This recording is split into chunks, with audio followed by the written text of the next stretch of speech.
welcome to yet another episode of Better Know a Writer. Today I am here with Clint Baker, who is a Kindle Vella author and who is about to release a new novel. So Clint, can you tell us a little bit about your projects? Hi, thanks for having me. I write the Worshipped Around Reality's Bend, along with part of being a Vella's Florigelium, which is an anthology group. The Worshipped Around Reality's Bend is a retelling of the history of Earth through the eyes of gods while using the tropes of mythology and religion. And it really just all encompassing, taking a look at how gods are formed, what goes on throughout the world, and my perspectives on how maybe we started having religions and stories come about. It's a great thing. Mm-hmm. And then I have a ton of short stories that come out through the Vella's Florigelium. We're about to release a volume of those. So there'll be, I believe, 4 or 5 stories for me in that series. And here soon on the 14th of April, that's 2 weeks away, about 2 weeks away, there's Feast for Senators. And that's going to be a cannibal thriller that follows the life of an agent named Brands Arnold, and he has his faith challenged, his ideas challenged, and we'll see if he either turns or stays true to himself. Always be your true self. And tell me the name of that title for the second one again. Oh, that's Feast for Senators. Oh, Feast for Senators. That's what I thought I heard, but I wanted to make sure that we were talking about that. Yes. That's so neat. There is actually a movie that kind of toys around with how Christianity started, but in a dark comedy way, and it's called The Invention of Lying. I've seen that, basically, yeah. Oh, you have? Yeah. Yes, it's so good. Mm-hmm. I love that movie. So it gets sad and darker than I had expected it to, but I think it's a really neat exploration of that topic. So I really look forward to reading that. That sounds great. And I do love me a good cannibal story. So are you ready to be known, sir? I am ready. All right. So my first question for you is, you can only have one book for the rest of your life. Which one do you pick?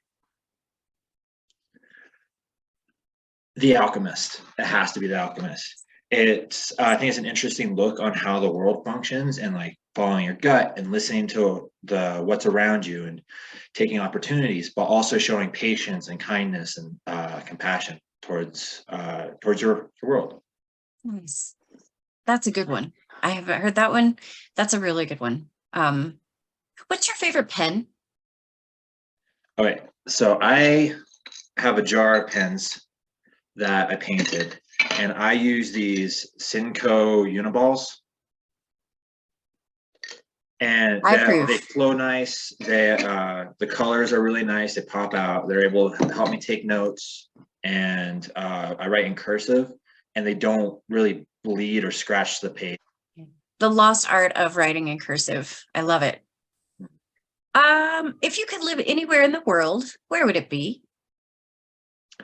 Where I'm at now, I live in a little mountain town in Colorado. I'm not going to say specifically where out of privacy reasons, but it's just a beautiful town, beautiful sunrises, beautiful sunsets. Everyone is so friendly. I have a lot of great connections, great friends here. I love to be here, love to stay here and live here forever. But I am a traveler, and I do have several destinations that is coming up. Where are your destinations coming up? I want to go to Argentina, Spain, Egypt's on the list.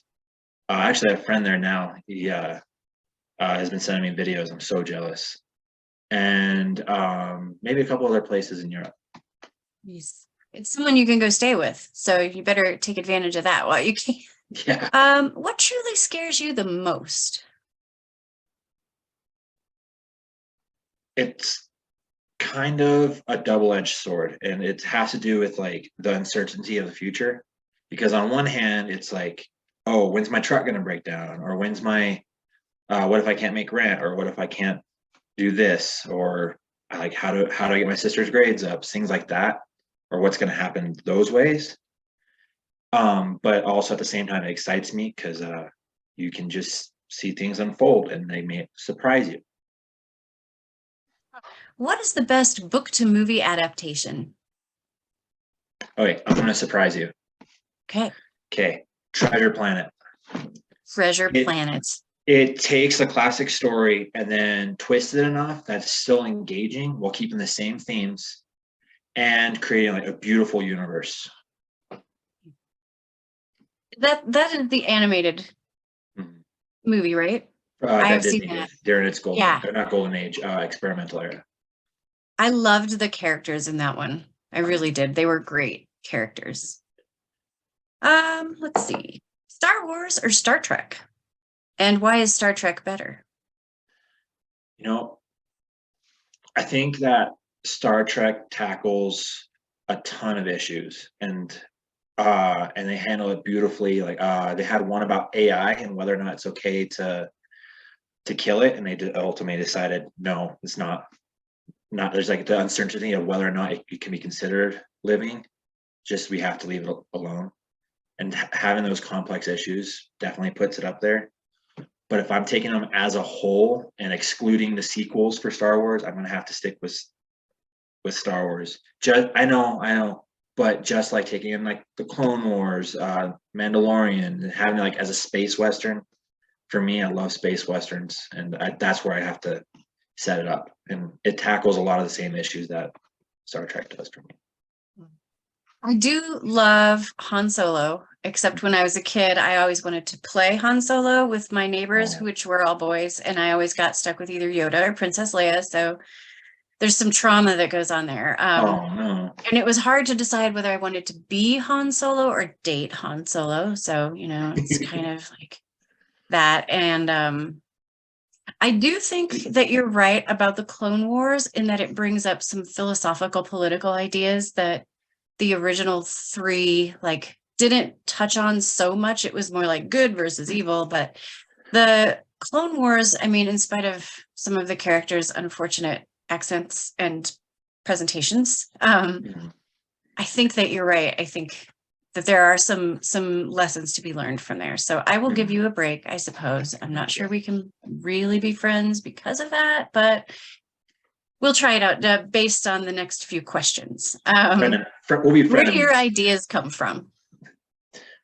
Oh man, everywhere. I am a lucid dreamer, and I'm thinking about like I have a short story called Pest Control, which is an AI horror, and that Mm. was a crazy dream for me. The Worshipped Around Reality's Bend. Sometimes I get some ideas flowing. I'm like, oh, that'd be a really cool thing to throw in there.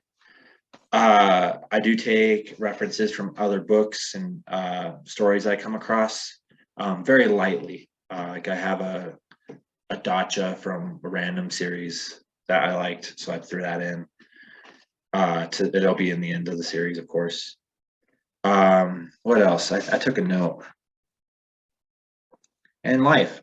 I like to sit in barbershops, coffee shops, and listen to people and talk to them. I'm very much a social butterfly. So being able to talk to people and just kind of get insights on their life, and then not tell them that, hey, I use this idea from you, is definitely what drives me.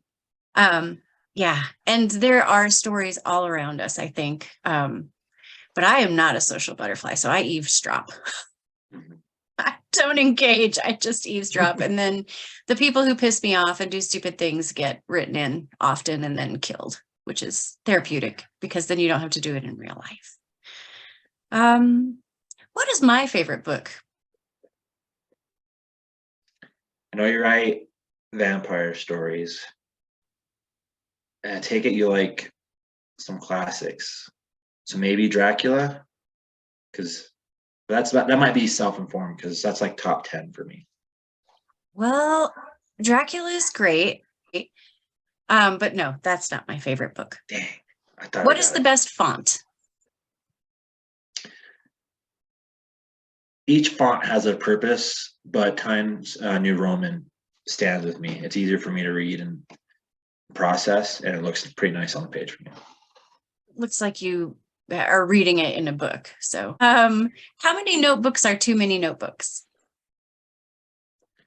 We're doing a short little detour.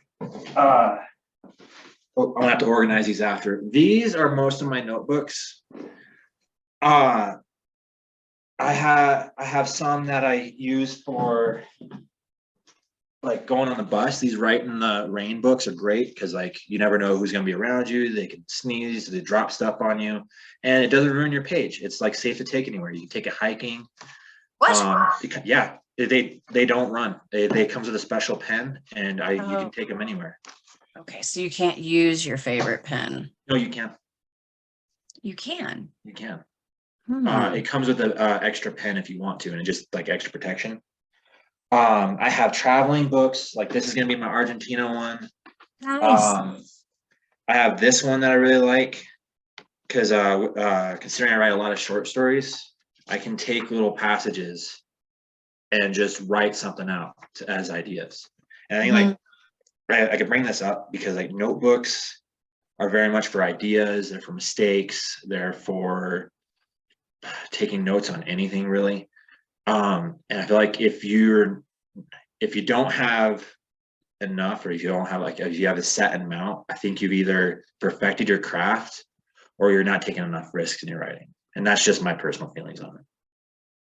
My biggest concern about the number of notebooks that I have is sometimes I can't find the one that I'm looking for specifically. And I have a ton of notebooks full of drab and pointless philosophy because I'm a yoga teacher and I teach haven't in a while, but my daughter just got me this one for Christmas. Ooh, It's a murder of crows, if you can get it. tell. Yeah, I thought that was quite hilarious. And every page says murder, so obviously this is where my horror ideas are going to live for a while. What is on the top of your to be read pile or piles?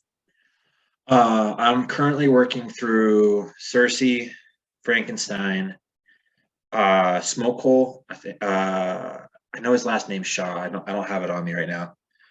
That's a pretty good one. It has to do with like a lot of like metaphors in mythology, and especially like in current age, and creating those stories. But that's super important when you're researching mythology and folklore.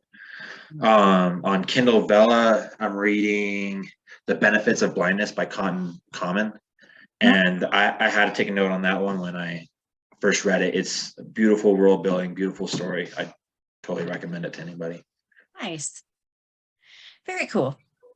If you could have coffee, and I need to now include tea or cocktails or a glass of ice water, whatever it is that you drink with someone, anyone at all, living or dead, real or not real, who would it be? Boy, that's a long question now.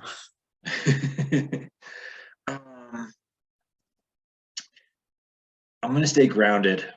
And I know it's weird considering all the stuff I write, but I made two friends in college, Spencer and Andrew.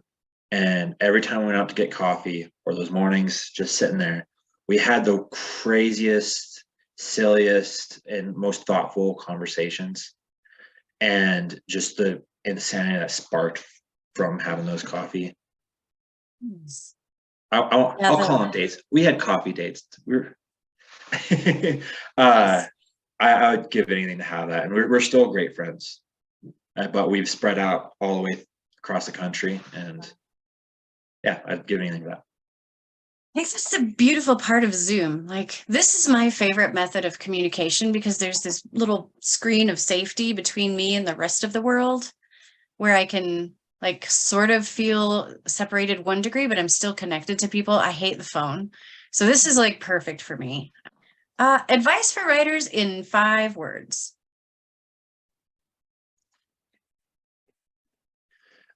Take care of your health.